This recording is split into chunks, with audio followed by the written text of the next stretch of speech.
Seorang pendeta muda di Afrika meninggal saat meniru peristiwa kebangkitan Yesus. James Sakara, pendeta dari sebuah gereja Zion di kota Chidiza, Zambia, ditemukan meninggal setelah meminta jemaatnya menguburkannya hidup-hidup di dalam tanah. Jadi, ia bisa kembali hidup dalam 3 hari. Ya, seperti Yesus.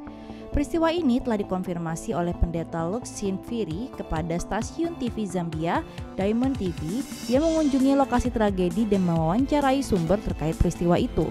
Menurut K24 TV, masih belum jelas apakah Sakara meminta dikubur hidup-hidup atau dia dibujuk oleh pendetanya. Pria 22 tahun yang juga berprofesi sebagai penyembuh tradisional itu sangat percaya diri dengan kemampuannya meniru kebangkitan Yesus. Menurut Maravi Post, entah bagaimana James berhasil mendapatkan 3 umat gerejanya untuk membantunya menggali kuburan yang dangkal, mengikat tangannya, dan menguburkannya hidup-hidup. 3 hari kemudian, alih-alih hidup, James ditemukan meninggal oleh anggota gereja Zion yang ingin tahu mengapa pemimpin mereka tidak menepati janjinya bangkit dari kematian. Melihat tubuh James yang tidak bernyawa, beberapa anggota gereja mencoba serangkaian ritual spiritual demi membangkitkannya, tapi tidak berhasil. Tubuh James kemudian dimakamkan di wismanya dan ia meninggalkan seorang istri yang sedang hamil. Menurut Maravi Post, kini 2 jemaat yang membantu menguburkan James masih dicari polisi, sementara 1 orang telah menyerahkan diri.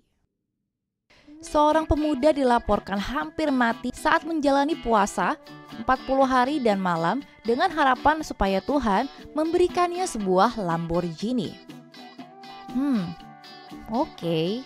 Dilaporkan dari Mbare Times, pemuda 27 tahun tersebut yang bernama Mark Murazira adalah seorang pemimpin pemuda gereja dari kota Bindura, Zimbabwe Tengah.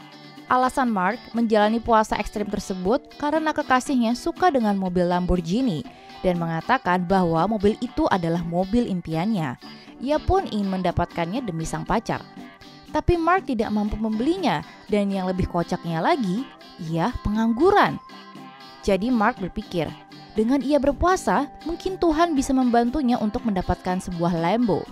Ia pun berniat menjalani puasa selama 40 hari dan 40 malam tanpa makan sama sekali. Demi menjalani puasanya dengan lancar, ia dilaporkan pergi sendiri ke area pegunungan dan bersembunyi di sana supaya orang tidak berusaha membuatnya makan. Di hari ke-33 ia berpuasa, ia berhasil ditemukan dan untungnya diselamatkan tepat pada waktunya. Setelah itu ia dibawa ke Bindura General Hospital dan mulai menunjukkan tanda-tanda membaik. Pemimpin gereja pemuda itu berkata, ia seharusnya berpuasa untuk mendapatkan pekerjaan, mengingat ia menganggur. Para jemaat gereja yang baik hati kemudian mencoba untuk mengumpulkan cukup uang demi memberinya Lamborghini, tapi memutuskan untuk tidak menggalang dana setelah mengetahui berapa harga supercar tersebut. Lalu dari hasil uang donasi yang telah terkumpul akan digunakan untuk membayar tagihan medisnya. Seorang wanita 31 tahun di Beechwood, Ohio, menyebabkan kecelakaan lalu lintas setelah membiarkan Tuhan untuk mengambil alih kemudi. Putrinya yang masih berusia 11 tahun duduk di kursi penumpang depan ketika insiden itu terjadi pada 15 Juni tengah malam. Fox 8 melaporkan bahwa kecelakaan itu terjadi di persimpangan jalan. Sebuah mobil merobohkan beberapa tiang listrik serta menabrak sebuah rumah.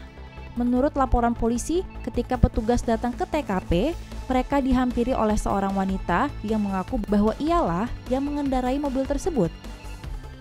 Insiden kecelakaan itu tertangkap kamera pengawas, memperlihatkan kendaraan wanita tersebut melaju di jalan utama dengan kecepatan hampir 190 km per jam. Mobilnya menabrak mobil lain yang membuat mobilnya berputar dengan kecepatan tinggi hingga menabrak tiang listrik, mobil lain, dan sebuah rumah. Entah mungkin memang Tuhan melindungi mereka semua, tidak ada satupun pengendara atau penghuni rumah yang terluka karena aksi sembrono wanita itu. Wanita dan putrinya dibawa ke rumah sakit untuk evaluasi lebih lanjut bersama keluhan putrinya yang mengalami luka pada kepala. Hasil tes rumah sakit memperlihatkan wanita itu tidak dalam pengaruh obat-obatan ataupun alkohol.